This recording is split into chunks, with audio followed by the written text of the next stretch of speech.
Hello, Stuart, and welcome to a special edition of Connections for Life. It's great to have you back, my friend. Great to be here.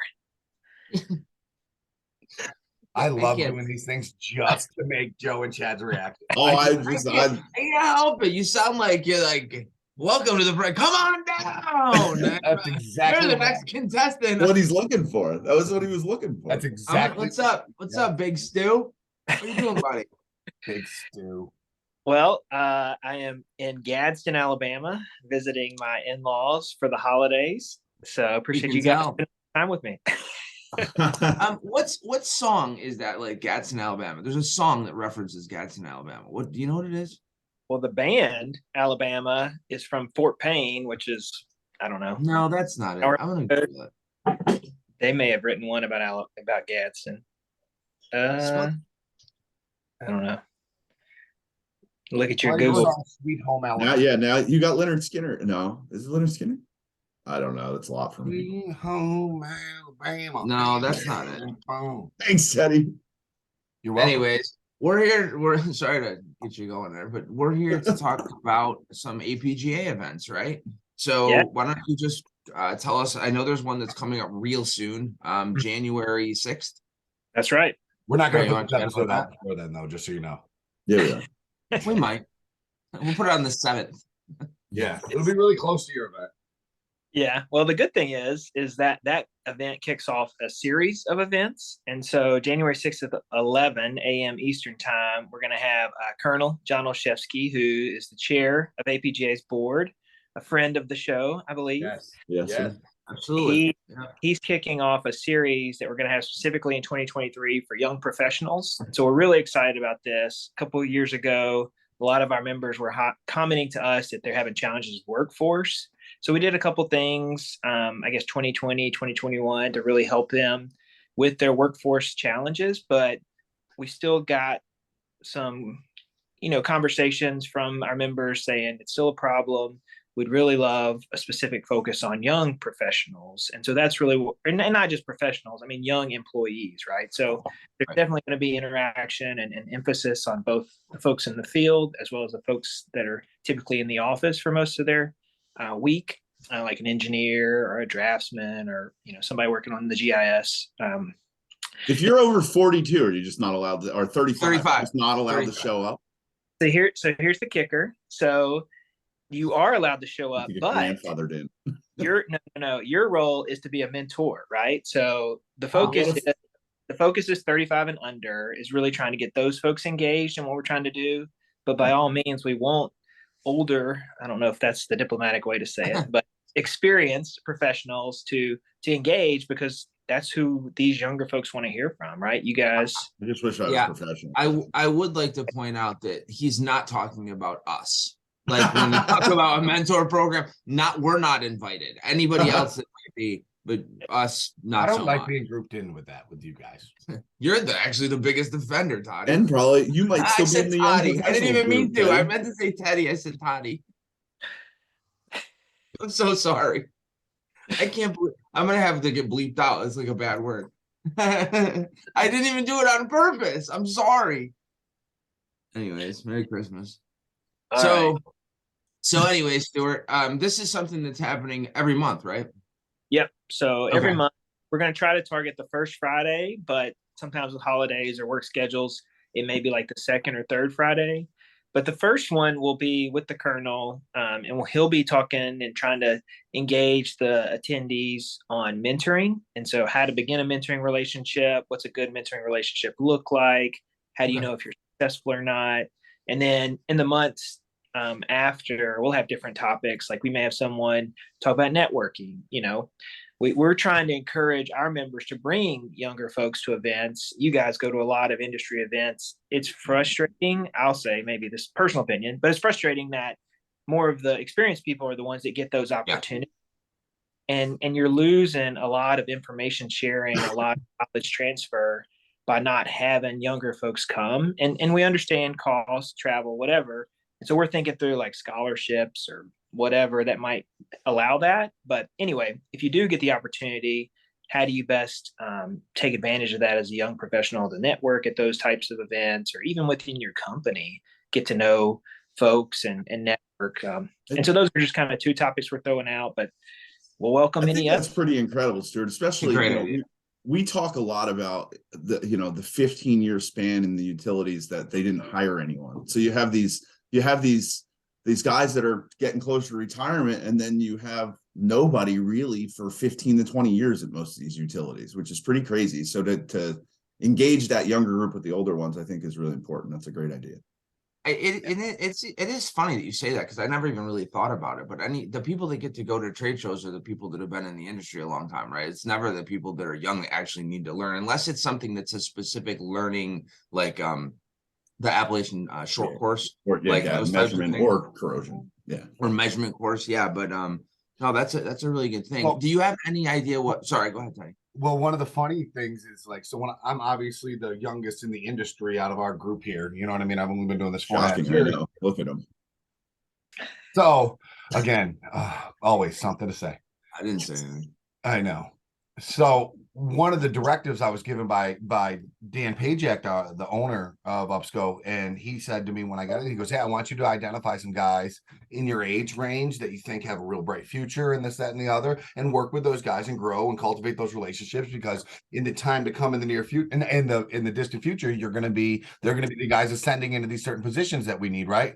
And then all of a sudden, like you said, that hiring freeze that basically took place for 15 years, and guys not wanting to, the boomer generation was like, "All right, we're done.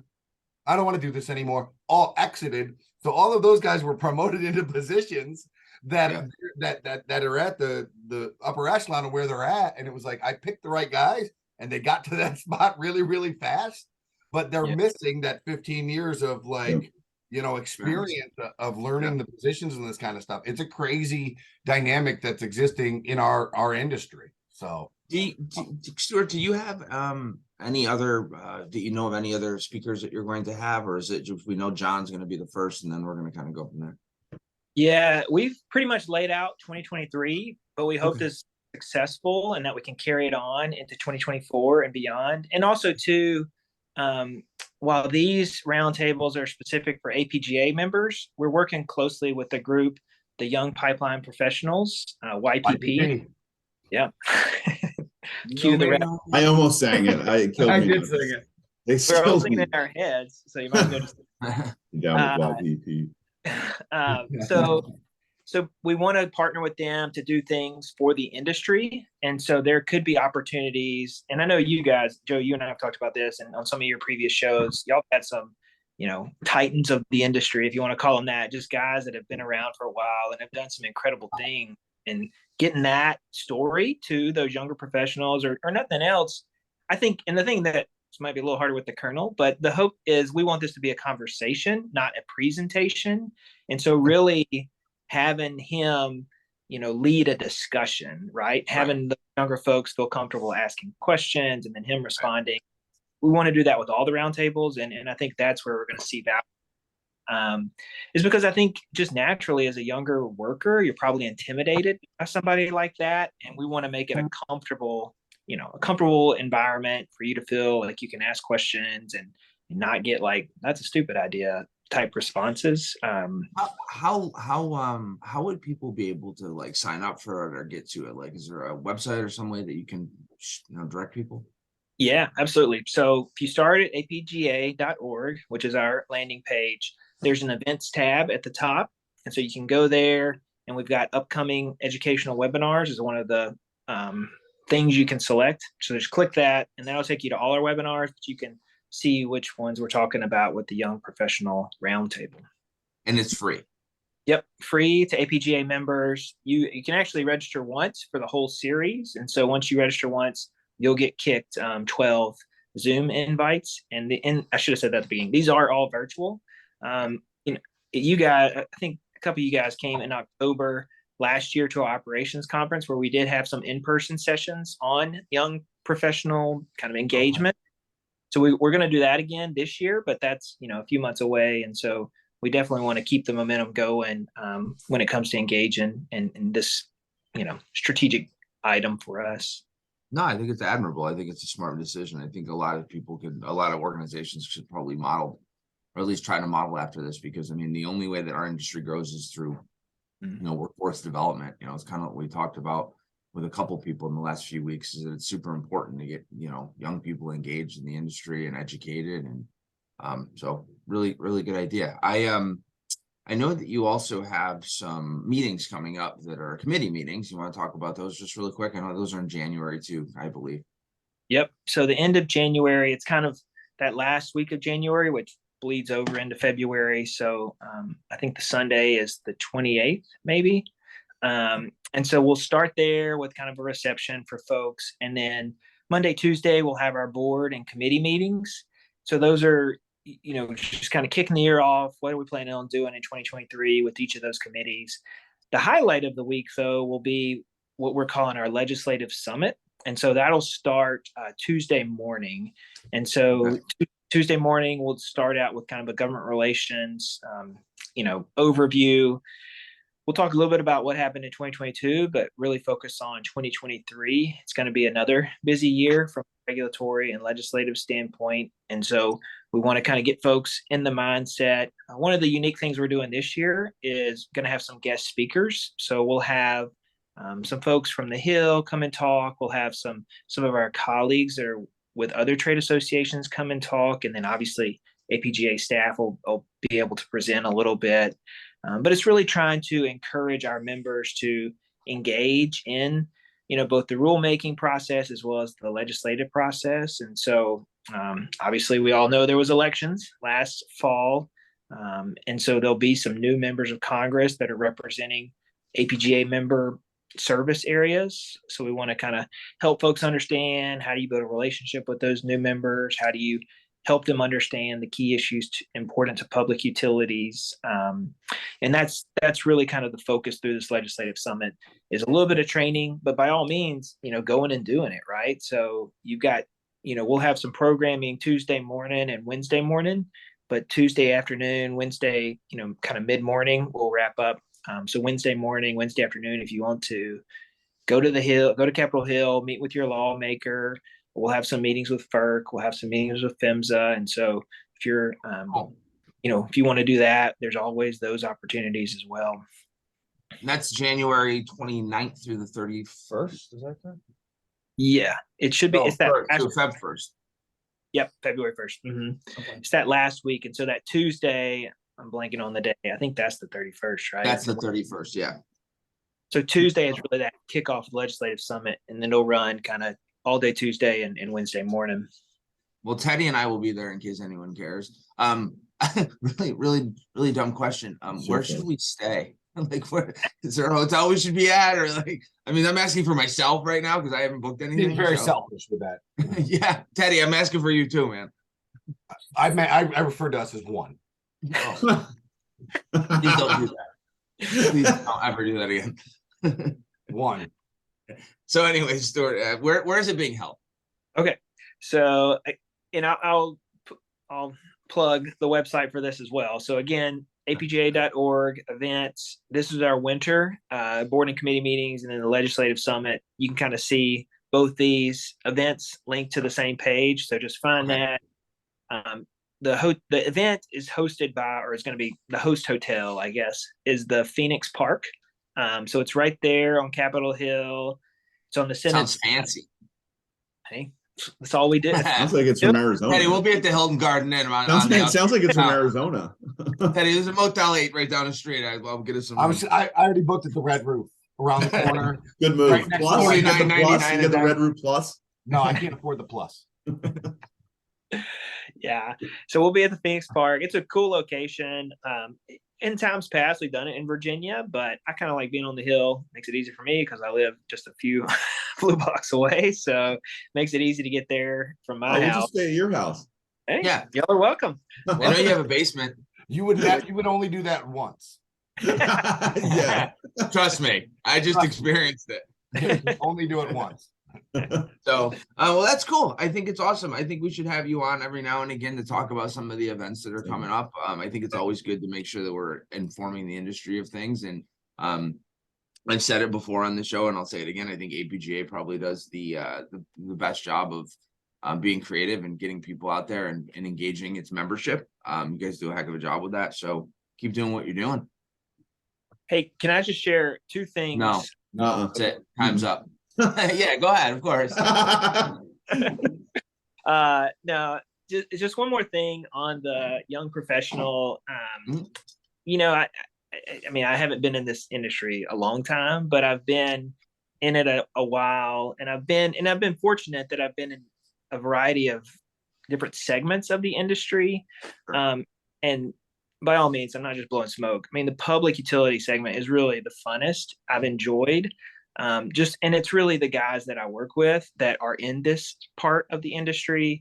And so when you think about workers and an opportunity, if you're a younger person to land your career, maybe you start here and you go somewhere else. But anyway, I think it's just incredibly cool that if you want to stay home, if you're a young professional, you don't want to move, you love where you grew up, you got family, you got friends, whatever.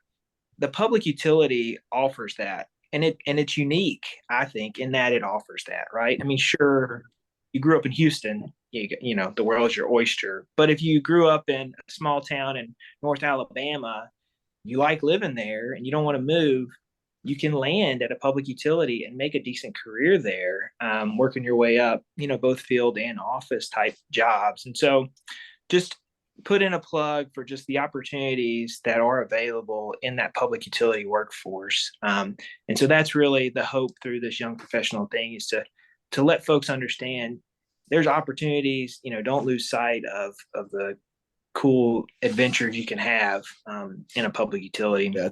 It's pretty amazing the career you can have, and people don't understand that. I was gonna say, I don't think people know that it exists, right? Mhm. I mean, it's just kind of like, I'm from a small town. There's nothing here for me. That's a really good point. I think that a lot of people probably overlook that. Awesome. By the way, I would just like to point out, I did look up Gadsden, Alabama, and there's 13 songs with Gadsden, Alabama referenced in it. But the one I was thinking of was Leonard Skinner Jones by Eric Church. I thought it was Leonard Skinner.